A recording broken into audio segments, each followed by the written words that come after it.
All right. Now the thing about studs is not. that was very scary. Easy high, it's fine. Cause that shit not funny, nigga. I'm saying it's funny to me. I'm saying. No, it's not. You always fucking around with the studs and dogs and shit. I'm saying You kind of fucking not a joke, nigga. you built like a man, but you got a jaw like a girl. Bust your motherfucking ass. Take two more Bust steps. you back, nigga. Got to Atlanta verse. We out too.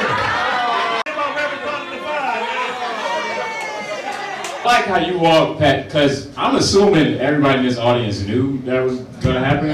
Y'all didn't know that was going to happen? No, me and you, I think, had the same thought. You walked past both of us, and we looked right at each other like, well, I'm not going to help. I was like, nah. And I saw you, and when you stood up, you like got bigger, and I was like, let me go ahead and start that. She needs some space right now to get what she needs to get off of her chest. Her very wide, muscular chest. She needs. I was gonna be a damsel in distress. I was like in the back, like, just apologize. What did you say to her? Just apologize.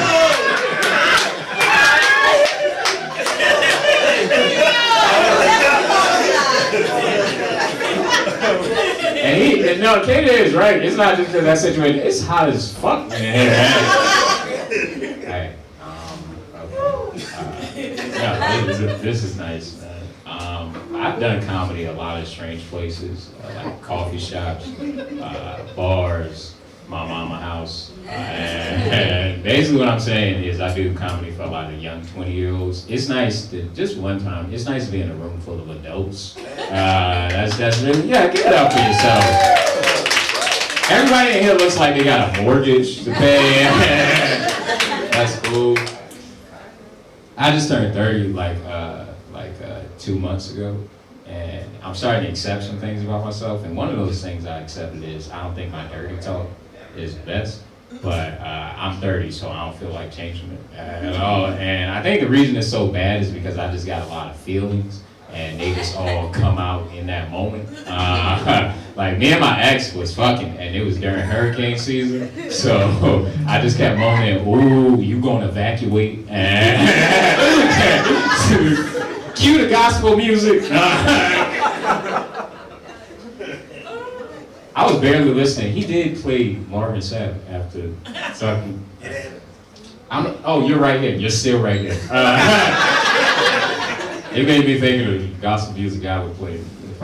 It'd probably be Kirk Franklin's song. I play it. Do you want to rap? Alright, I got a brand new job. I'm actually going to work like around 11. I work at a mental hospital. It's also a rehab facility too, and it's one of the most fulfilling jobs I've ever had in my life. I just feel guilty sometimes because I like to get high at work, and people are like, you should probably stop doing that. But it's much better than the last job I used to have. Y'all seem nice, so I'll admit this to y'all. I used to glue cars for a living. Okay, lady.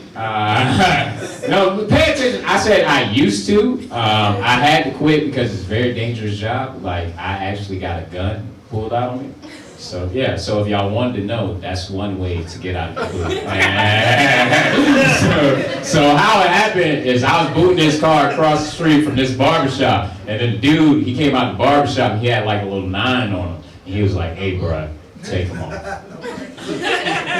Don't lose your life over this shit." And I was like, you're right. And I started taking him off. The thing that made me angry is after he was done, he just started walking back into the barbershop. And I was like, bro, you're not gonna disrespect me like this. But it's like a part of me understands because haircuts are very important to men. Like, if you want to know how to hurt our feelings, all you gotta do is stand in front of a barbershop. And every time one of us walk out, just go. You're like, damn, I gotta go talk to my dad. He was talking about Shannon Sharp. Shannon Sharp, I don't like to make any like assumptions because I don't know what the truth is at all. But the one thing that I don't like when like the media tries to pack it on black men, because there was an even bigger story that came out. Do any of y'all know who Skip Bayless is? You know Skip Bayless? Do y'all remember Skip? For those of y'all that don't know, Skip Bayless is a Fox Sports broadcaster. And he was in some hot water because he offered his coworker $1 million for sex. Now, again, as a man, when these things happen, I do not like to judge. As a matter of fact, I like to put myself in the scenario. So it made me start thinking, what if I was Skip Bayless' coworker? And he offered me $1 million for sex. I already know what I'm doing. The first thing I'm doing is I'm calling up my homeboy. And I'm being like, hey, bro, you're not going to believe this. But Skip Bayless wants to offer you $5,000 for sex, bro.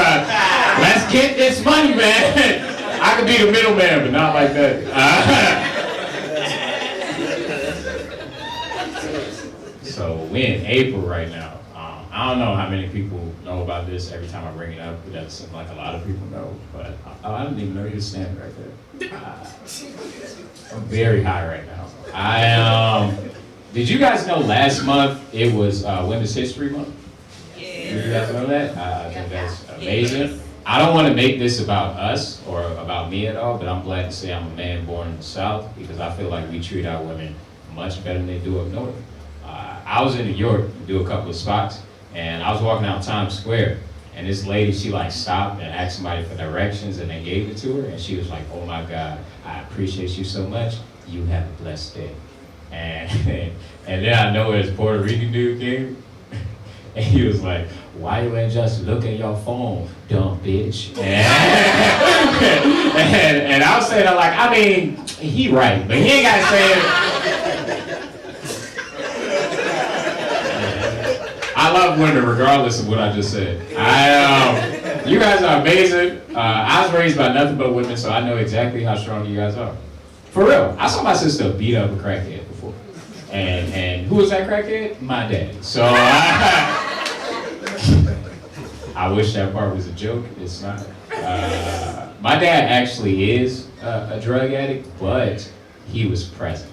And those two things don't go together. It's like, if you're gonna be an addict, just abandon your kids. Like, you're not making anything better. Because my dad was an addict, but he was trying to be a parent too, and it just led to him saying very goofy things. Like, there was one time he tried to give me a whooping, and he was like, hey boy, you better not make me take this belt off my arm, because I do it.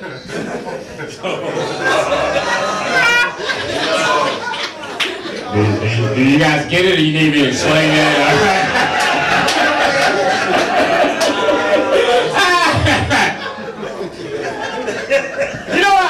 Say that joke to try to do a temperature check, and other than it being hot as fuck in here right now, you guys are alright, man. So it makes me want to try another thing. KJ, I hope this is okay if I try this thing out, but I've been doing this thing where I've been trying to, it's crazy that you just did what you just did tonight, because I'm trying to find a way to combat hecklers, and I want to try one thing that I've been doing lately, and that's I've been playing the harmonica while roasting people.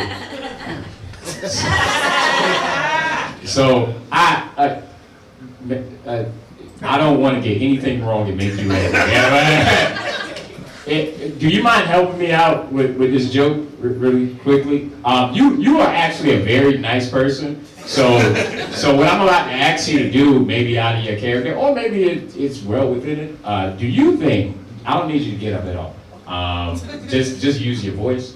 I'm going to pretend like I'm doing stand-up, and then I'm going to point at you, and then if you can, this is just a suggestion, just say something like, hey Nate, shut your ass up, you're not even funny. And then I'm going to come back at you with the harmonica, and then hopefully you calm afterward. Okay?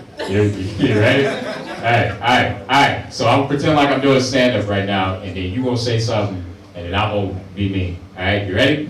All right, here we go. I'm doing stand-up. Hey Nate, shut your ass up.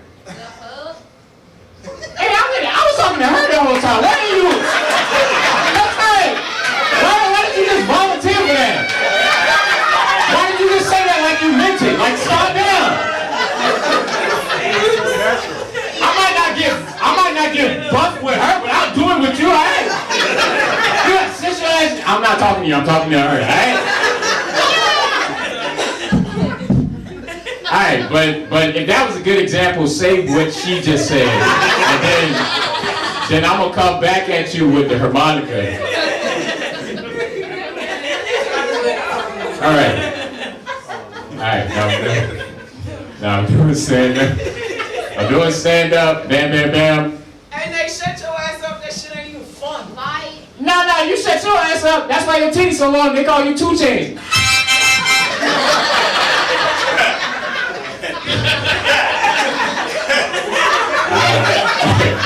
Hey, Steve, I don't want to look her in the face right now. Is she laughing? Is it okay? Is it okay?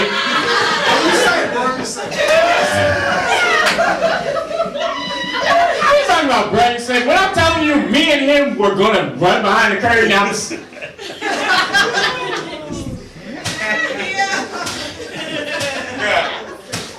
Alright. So, like I told y'all, I just turned 30 like a few months ago, and because of that, I'm looking for love, and there's certain things that I've grown to accept about myself, and one of those things is I don't think I could be with just one woman. It's not because I got hoes. It's because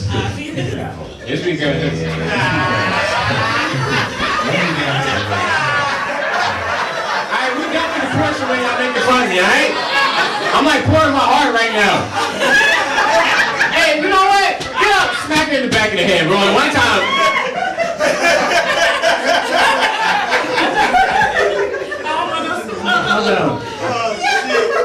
I'm pouring out my heart right now. I know most of the things I said up here is like me trying to get a laugh, but no, I'm serious. I'm not saying that because I got hoes. I'm saying it because I feel like if I'm with one woman too long, she's just gonna remember all of my outfits, and I don't have a heavy enough rotation for that. My biggest fear is that my ex is gonna walk in here right now and be like, "Girl, I bet you he ain't here with that same white guy." He is a bum. Just pay attention to it, girl.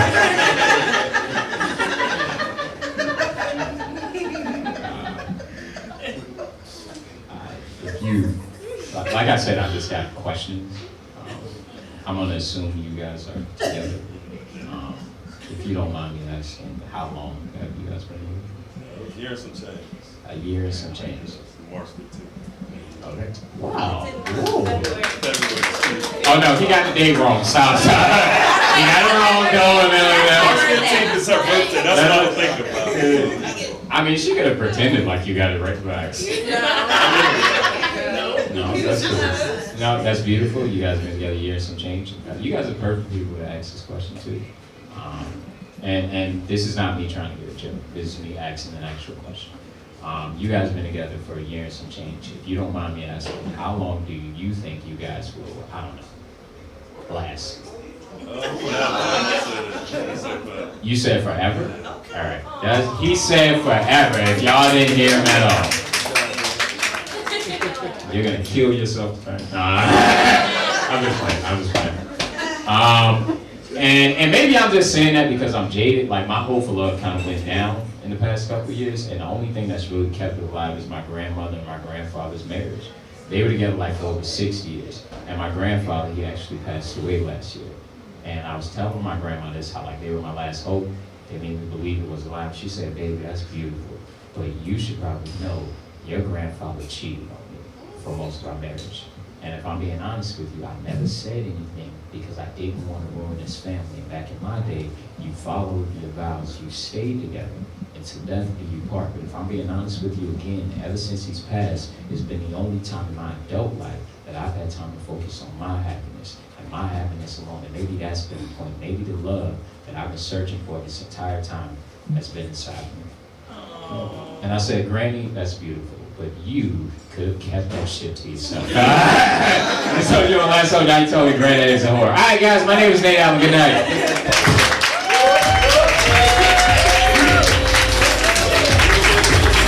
Y'all keep it going for Nate. There it is. It's been pretty nice.